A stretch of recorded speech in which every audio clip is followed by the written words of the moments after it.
revisit the spine-chilling world of animatronic nightmares as we delve into the first look at Five Nights at Freddy's 2. Following the success of the 2023 live-action adaptation of the popular video game series, this sequel promises to continue the eerie legacy of Freddy Fazbear's Pizzeria. With a rich history of games to draw upon, Blumhouse is gearing up for another thrilling installment. We'll also discuss the string studios pulled from behind with their ratings to make it one of the highest-earning horrors of 2023. So, stick around till the end. Even though the first movie didn't scream sequel at the end, the setup is there for Five Nights at Freddy's 2. The scoop on Five Nights at Freddy's 2 dropped on October 20, 2023, when director Emma Tammi spilled the beans to Inverse about the possibility of a sequel. When asked if she'd be up for teaming up with Blumhouse again for the next Five Nights at Freddy's movie, Tammi was all in, saying, "Yes, I would for sure. I think we would all be really excited to dive into that if this one does well, and if it seems like audiences have an appetite for that, we would be so excited to make it." It seems like she's on the same page as earlier hints about turning the Five Nights at Freddy's movies into a full-blown franchise. But here's the kicker: no official word or updates from Blumhouse yet. That might change though, especially if Five Nights at Freddy's kills it at the box office. If the first movie's a hit, you can bet Blumhouse and Universal Pictures will be quick to greenlight a sequel. So, about the cast of Five Nights at Freddy's 2, it seems up in the air. There's no guarantee it'll be the same crew as the first movie. You know how horror franchises like to mix things up between films, focusing on what gives you the chills. For sure, Freddy Fazbear and the other animatronic nightmares from the pizzeria will be back in action. Now, when it comes to voice actors, if they stick to the originals, we'll have Kevin Foster as Freddy, Jade Kindar-Martin as Bonnie, Jessica Weiss as Chica, and Roger Joseph Manning Jr. as Foxy. But hold up, there's no clear sign that Five Nights at Freddy's 2 is bringing in a whole new cast. So it's a bit of a mystery who will be joining the creepy animatronic party this time around. When it comes to the potential cast for Five Nights at Freddy's 2, it's all a bit of a mystery right now.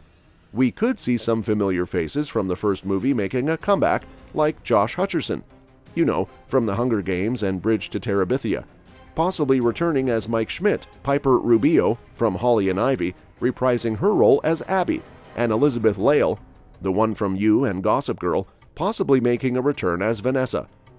And then there's the intriguing possibility of Matthew Lillard, the dude from Scream and 13 Ghosts, coming back, but not as William Afton, who met his end in the first film. Instead, there's speculation he might return in some animatronic form, given the unpredictable nature of the Five Nights at Freddy's world. Despite his character's demise, fans love Lillard's presence in horror, and he's proven he can rock the antagonist role. As for any new faces joining the Five Nights at Freddy's 2 cast, it's still a big question mark. No hints or reveals have surfaced yet. Regarding the storyline for Five Nights at Freddy's 2, there have been a few hints, but the ending and mid-credit scene of the first movie didn't spill too many details about what's in store. The mid-credit scene, in particular, was more of a joke than a clear setup for a sequel.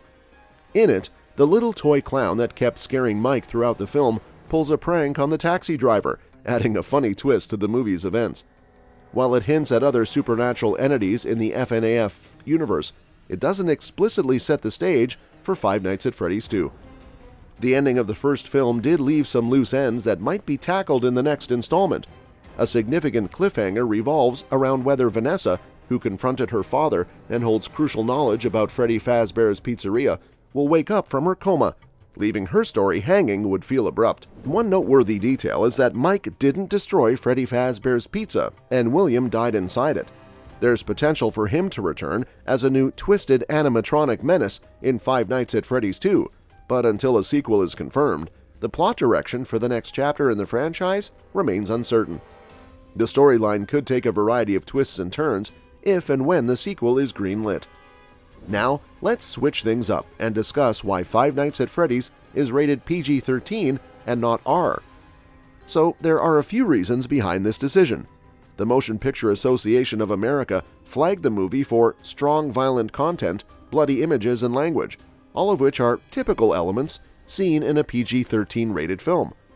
While some might have expressed surprise or disappointment over the rating, It actually makes sense for several reasons. First off, the Five Nights at Freddy's franchise has a significant fan base, and a large portion of it consists of younger viewers, particularly teens. Opting for a PG-13 rating allows the filmmakers to cater to this audience without excluding them due to an R rating. This move reflects a strategic decision to keep the movie accessible to its core demographic. Additionally, the PG-13 rating aligns with the film's release strategy. With a simultaneous release in theaters and on streaming platforms, including Peacock, the movie can reach a broader audience. While this might impact its box office performance, the potential for success on streaming platforms should not be underestimated. A PG-13 rating increases the chances of families with older kids choosing Five Nights at Freddy's for their movie night, contributing to the film's overall success. It's a balancing act between delivering a thrilling experience and ensuring the content is suitable for the franchise's diverse audience. Despite its PG-13 rating, Five Nights at Freddy's is expected to deliver a hefty dose of jump scares, eerie atmospheres, and shocking gore, staying true to the intensity of the video game series. The film draws inspiration from successful PG-13 horror movies like A Quiet Place, The Ring, and Insidious, demonstrating that a movie doesn't necessarily need an R rating to provide intense thrills and chills.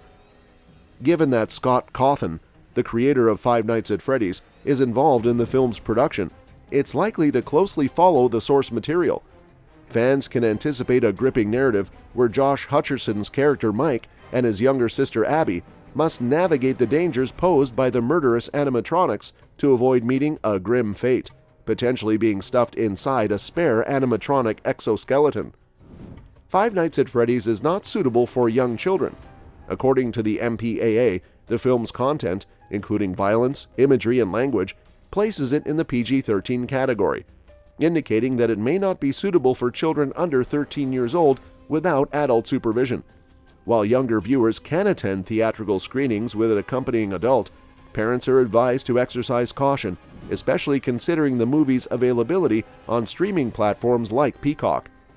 While the film may not reach the extreme levels of blood and gore seen in movies like Saw X, early reports suggest it remains faithful to the unsettling narrative of the video game series. Violent stabbing sequences and a reported gory decapitation contribute to the film's intense atmosphere. Given the disturbing theme of child abduction within the franchise's lore, it's likely to be unsettling for younger viewers. With the movie closely aligning with the scares found in the video games, Five Nights at Freddy's is best suited for older, more mature audiences, and caution is advised for parents considering it for their children. The same would likely apply to the sequel, maintaining a level of intensity that is not suitable for children. Well, that's it for today. Let me know your take on it in the comment section. Make sure that you like and subscribe to our channel for more amazing videos. Thanks for watching the video, and we'll see you at the next one.